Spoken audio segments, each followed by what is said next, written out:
Hello guys, welcome back to my channel my life my vlogs. তো আজকের ভিডিওটা অবশ্যই একটু স্পেশাল। তোমরা থাম্বনেল টাইটেল থেকে দেখতে বুঝতেই পেরেছো আর কি, যে শ্বশুরমশাইয়ের বিয়ে বাড়িতে যাচ্ছি। তো চলো এখন রেডি হয়ে নেব। এখন প্রায় 9টা বাজে, দেখাচ্ছি। তো এখনও রেডি হতে পারিনি, তো এবার চটপট রেডি হয়ে নিই। তো বিয়ে বরযাত্রী যাব, তো চলো এরপরে তোমাদের সঙ্গে রেডি হয়ে একেবারে দেখা হচ্ছে। তারপরে তো শ্বশুরমশাইয়ের বিয়ে কনেকে তোমরা অবশ্যই দেখতেই পাবে, আর কনেকে তোমরা চেনো। ছোটো কাকিমণি রেডিও হয়ে গেছে, দেখি চুলটা দেখাও। দেখতে পাচ্ছ কি বড় খোপা করেছে। আর এই যে রয়্যাল ব্লু কালারের একটা হচ্ছে শাড়ি পরেছে, সাজটা বাকি আছে। আর এখানে দুই ভাই রেডি হচ্ছে দেখতে পাচ্ছ, আর আমি এখানে কিন্তু একদম ফুল রেডি হয়ে গেছি। এই যে এটা কিন্তু তোমাদের বলেইছি যে বৌমণিদের থেকে শাড়ি নিয়ে এসেছি। এটা বড় বৌমণির শাড়ি, হালকা লাইট গ্রিন একদম। আর শাড়িটাও খুব হালকা ছিল, পরে না খুবই আরাম হয়েছে, যেহেতু প্রচণ্ড গরম পড়েছে, খুবই আরাম ছিল। আর এখানে আমার ছেলে রেডি হয়ে গেছে, কিন্তু আমার জায়ের ছেলে রেডি হয়নি এখনও। আর এখানে আমার যা দেখতে পাচ্ছ ও রেডি হয়ে গেছে। ও একটা হালকা মানে ব্লু কালারের একটা শাড়ি পরেছে। এটা তো ফুল একদম রেডি হয়ে গেছি, দেখতেই পাচ্ছ। এই যে শাড়িটা খুবই হালকা, পরে খুব কমফোর্টেবল ফিল করছি বললে মানে পরলাম আর কি।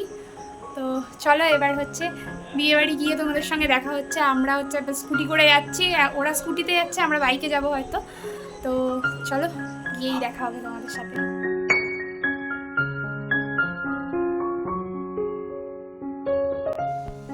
এখানে ছেলের সাথে একটু ছবি তুলে নিলাম, মানে আমি ছবি তুলছিলাম, ও এসে দেখছিল, তো আমি ভাবলাম ওর সাথে একটু তুলে নিই। তো চলে এসেছি বিয়ের একদম ভেন্যুতে চলে এসেছি। রাস্তার গায়েই বিয়ের ভেন্যু ছিল। এখানে দেখতে পাচ্ছ আমার আর এক বান্ধবী সুমনা ওর বরকে নিয়ে এসছে, এবং আমরা যখন এসছি তখন কিন্তু ওরা খাওয়া দাওয়া করে একেবারে বাড়িও চলে যাচ্ছে। আসলে আমরা এত তাড়াতাড়ি এসছি যে মানে অর্ধেক জনের খাওয়া দাওয়া হয়ে গেছে। আমরা প্রায় তখন 10টার কাছাকাছি বিয়েতে গেছি। যেহেতু বাড়ি থেকে খুব একটা বেশি দূর না, তাই খুব অসুবিধা হয়নি। বাড়ি থেকে বাইকে করে মিনিট 10-15 মিনিটের আসলেই আর কি হয়ে যায় এই বিয়ের অ্যারেঞ্জমেন্ট যেখানে হয়েছিল আর কি, যে ভিলাটাতে। এই যে আমার শাশুড়ি বান্ধবী দেখতেই পাচ্ছ। তো তোমরা সবাই কমেন্টস করে অবশ্যই জানিও যে আমার বান্ধবীকে কেমন লাগছে। এতদিন কিন্তু ও আমাদের সাথে, মানে আমার ব্লগে দেখেছো যে ও আমাদের সাথে আর কি অন্য বন্ধুদের বান্ধবীর আর কি বিয়েতে গেছে। আজকে ওরই বিয়েতে আমরা বান্ধবীরা এসছি আর কি।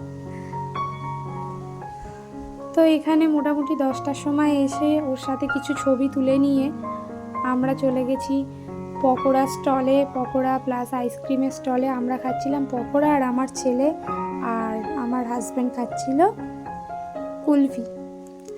তো এখানে দেখতে পাচ্ছ ছোটো কাকু ছোটো কাকিমণিও আছে, ওরাও আসলে ওরা আর আমরা একসাথেই এসছিলাম। তো এখানে আমার ছেলেও পকোড়া খাচ্ছিল কুলফির সাথে সাথে, কিন্তু আমার জায়ের ছেলে কিছুই খেতে পারছিল না বলতে গেলে, ওকে কিছু দেওয়া হচ্ছিল না, কারণ ওর পেটের একটু গন্ডগোল ছিল সেই জন্য। আর এখানে এসে দেখলাম এবার কোণে আর কি বিয়ের পিঁড়িতে বসবে, তো সেই জন্য কিছু ওদের রিচুয়ালস ছিল, সেগুলোই পালন করা হচ্ছে। দেখতে পাচ্ছ এইখানটাই কিন্তু ও বসেছিল বিয়ের, মানে ওকে বসানো হয়েছিল, ওখানেই সবাই ছবি তুলছিল। তবে বসে ওর সাথে আমি এসে দেখতে পাইনি যে কেউ ছবি তুলছে, ও কিন্তু দাঁড়িয়েই ছিল, দাঁড়িয়েই সবার সঙ্গে কথা বলছিল, ছবি তুলছিল। আর এই যে আমার শ্বশুরমশাই চলেই এসছেন, দেখতে পাচ্ছ। তোমরা চেনো হয়তো অনেকে যারা আমার ব্লগ প্রতিদিন দেখো। এটাই আমার শ্বশুরমশাই, আমার থেকে 1 বছরের বড় এই শ্বশুরমশাই। আসলে আমাদের শ্বশুরবাড়ির মানে জ্ঞাতি গোষ্ঠী এতই বড় যে মানে অনেক ছোট আমার থেকে ছোট বয়সে তারাও হচ্ছে আমার শাশুড়ি হয় সম্পর্কে। তো ইনি হচ্ছে আমার শ্বশুরমশাই, এনারই বিয়ে, আর আমার বান্ধবীর সঙ্গে হচ্ছে বিয়ে, দেখতেই পেলে।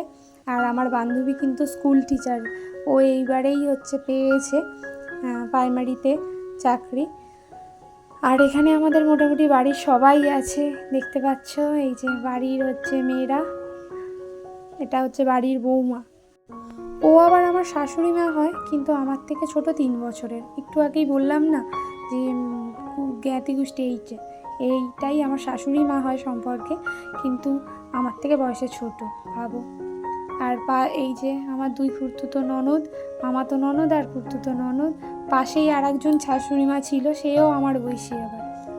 তো এখানে বরের হচ্ছে রেড়া মিলে সবাই বরণ করছে। আর এই যে ক্যামেরাম্যান দাদা যে ছিলেন, উনি কিন্তু আমাদের বিয়েতেও ক্যামেরা করেছিলেন। আর আমার ছেলে বসে আছে, আমার ছেলেকে নিয়ে এই খুড়তুতো কাকিমা সবাই মিলে একটু হাসাহাসি করছিল। এখানে ছোটো কাকিমার সাথে একটু ফটো তুলে নিয়েছি। আর এই যে দেখো ক্যামেরাম্যান দাদা এসে আমার ক্যামেরার সামনে আর কি দাঁড়িয়েছে। এই ক্যামেরাম্যান দাদাই আমার কিন্তু আমাদের বিয়ের সময় ছবি তুলেছিল। তোমরা যারা আমার বৌভাতের বিয়ের যে অ্যালবামটা আমি দেখিয়েছি, ভিডিওতে আমার শেয়ার করা আছে, ব্লগে দেখেছো, তারা নিশ্চয়ই জানো যে মানে কতটা সুন্দর ফটোগ্রাফি করে, খুব সুন্দর সত্যি ফটোগ্রাফি করে। তো ওই দাদাকেই বলা হয়েছিল।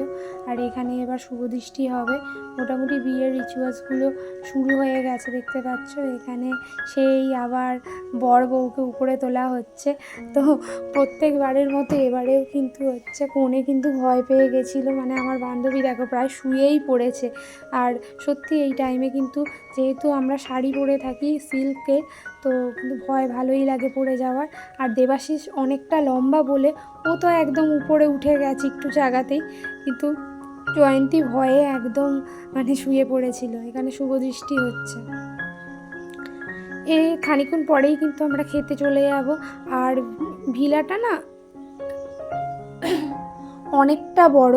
তো আমরা যেহেতু একটু দেরি করে পৌঁছেছি রাত 10টার পরে, তো খুব বেশি লোকজন ছিল না, আর গরমে খুব কষ্টও হয়নি। আর প্রচণ্ড গরম পড়েছিল ওদের বিয়েতে। ইনফ্যাক্ট আমি এখন ভয়েস দিচ্ছি, এখনও প্রচণ্ড গরম। তো এই গরমে কিন্তু কষ্ট হয়নি ভিলাতে, যদিও কারণ ভিলাটা অনেকটা বড়, আর প্লাস হচ্ছে লোকজনও অনেকটা ফাঁকা ছিল, তাই মোটামুটি আনন্দের সঙ্গেই কিন্তু বিয়েবাড়ি কাটাতে পেরেছি। শুধু একটা একটু গন্ডগোল হয়ে গেছিলো যে আমার যে জায়ের ছেলের শরীরটা একটু খারাপ ছিল। তো মোটামুটি ও বিয়ের দিনই আর কি একটু ক্লান্ত ছিল, যদিও মানে গিয়ে অতটা আনন্দ করতে পারেনি, ওর মায়ের কাছে একটু শুয়েছিল, তারপরে বসেও ছিল, কিন্তু কান্নাকাটি কিছু করেনি, জাস্ট বাড়ি থেকে খাওয়া দাওয়া করে গেছিলো। আর মোটামুটি ওখানে গিয়ে একটু চুপচাপ বসেছিল এই আর কি। তাহলে বাদবাকিটা একদম মানে আনন্দ করেই কাটানো হয়েছে পুরো বিয়েটা, শ্বশুরমশাই আর শাশুড়ি মায়ের বিয়ে। এই যে দেখতে পাচ্ছ আমার জায়ের কাছেই কিন্তু জায়ের ছেলে বসে আছে। তো তারপর আমরা চলে এসেছি খাওয়া দাওয়া করতে, তখন বাজে প্রায় 12টার মতো। দেখতে পাচ্ছ এখানে পাতে খাওয়া দাওয়া খাবার দাবার পড়েও গেছে। আর এই যে আমার বরকে তো এক প্রকার জোর জবরদস্তি করে আর কি ছবি তোলানো হচ্ছে। ওকে বলছি বারবার তাকাও, ও কিছুতেই তাকাবে না, এরকম ব্যাপার। তো আমার খাবার মধ্যে ফ্রাইড রাইস মাছটা অসাধারণ লেগেছিল। আমি নান আর ওই চানা পনির এগুলো নিইনি, আমি ফ্রাইড রাইসটা খুব ভালো লেগেছিলো, মাছটাও খুব ভালো লেগেছিলো, তবে মাংসটা একটু রিচ হয়ে গেছিলো। কিন্তু এই মাছের রেসিপিটা খুবই সুন্দর করেছিল। আমার ছেলে খেয়েছে, এই যে দেখতে পাচ্ছ নিজে হাতেই খাচ্ছে। আর ওখানে আমার শ্বশুরমশাইও বসে পড়েছেন, সব বাপিও খাচ্ছে। খাওয়া দাওয়া করে একটুখানি থেকে মানে দেখলাম যে ওরা বিয়ের পিঁড়িতে বসে পড়েছে, থেকেই বাড়ি চলে এসেছিলাম। আর যেহেতু বললামই না বেশি দূর না বাড়ি থেকে, তাই রাত্রিবেলা আসতে কোনো অসুবিধা হয়নি, 12:30টার সময় বেরিয়ে পড়েছিলাম খাওয়া দাওয়া করে। আর যেটা বলছিলাম যে মানে আমাদের কত সৌভাগ্য যে শ্বশুর মশাইয়ের বিয়ে দেখছি, ভাবো মজার ব্যাপার তাই না? আমরা বৌমারা হয়ে শ্বশুর মশাইয়ের বিয়ে দেখছি, আমার ছেলেরা ওর দাদুর বিয়ে দেখছে। সত্যি একটা মজার ব্যাপার। আর এই ভিডিওটা আগের দিনই পোস্ট করতাম, কিন্তু আগের দিন দেখলাম ভয়েস দিয়েছি, অথচ ভয়েসটা দেখি হয়নি। এবার ভয়েস ওভার দেওয়ার সময় কি বলো তো, একটা নিরিবিলি জায়গা চাই। এখানে 2খানা বাচ্চা আছে বাড়িতে, প্লাস আরও আমার দেওর আছে, যা আছে। তো আগের দিন না বৌভাতের দিন ছিল, ভেবেছিলাম পোস্ট করব, কিন্তু পরে দেখলাম যেহেতু ভয়েস ওভারটা দেওয়া মানে হয়নি, তো পোস্ট আর করতে পারিনি শেষ পর্যন্ত। তো এই দেরি করেই পোস্ট করতে হচ্ছে ভিডিওগুলো, মানে রেগুলারিটি একদমই মেনটেন করতে পারছি না, কিন্তু কিছু করারও নেই। জানি হচ্ছে আমার ভিডিওরই মানে চ্যানেলের ক্ষতি, কিন্তু কী করব বলো তো, বাড়িতে মানে বিয়ের অনুষ্ঠান থাকলে সব কিছু মেনটেন করা না খুব কষ্টকর। প্লাস হচ্ছে 2টো বাচ্চা আছে, একটু চোখ এদিক ওদিক সরালেই দুজনে মারপিট করছে, কান্নাকাটি করছে। তো এই সব মিলিয়ে মোটামুটি গন্ডগোল হয়ে যাচ্ছে। কবে থেকে রেগুলারিটি মেনটেন করতে পারবো জানি না, তবে চেষ্টা করছি। আর এখানে দেখতে পাচ্ছ দুজনকে ব্রাহ্মণ বলেছে কি হাতের গন্ধ শুকতে, মানে সেই সালাম করার মতো ব্যাপার আর কি। তো সেই জন্য একটু ওরা হাসছিল। তো ওরা বিয়ের পিড়িতে বসেও পড়েছে, শেষ পর্যন্ত সিঁদুরদান আর দেখতে পারিনি। তো এখানে আমরা মোটামুটি চলে এসেছিলাম বাইরে। তো বাইরে আসার সময় আমি ওর সঙ্গে, যেহেতু 3 জনে একসঙ্গে ফটো তোলা হয়নি, তাই বললাম একটু দাঁড়াও ফটো তুলে নিই। তো চলো আজকের ভিডিওটা এই পর্যন্তই শেষ করছি। বাড়ি চলে এলাম, বিয়ে বাড়ি কাটানো হয়ে গেছে, বান্ধবীর বিয়ে প্লাস হচ্ছে শ্বশুরমশাইয়ের বিয়ে।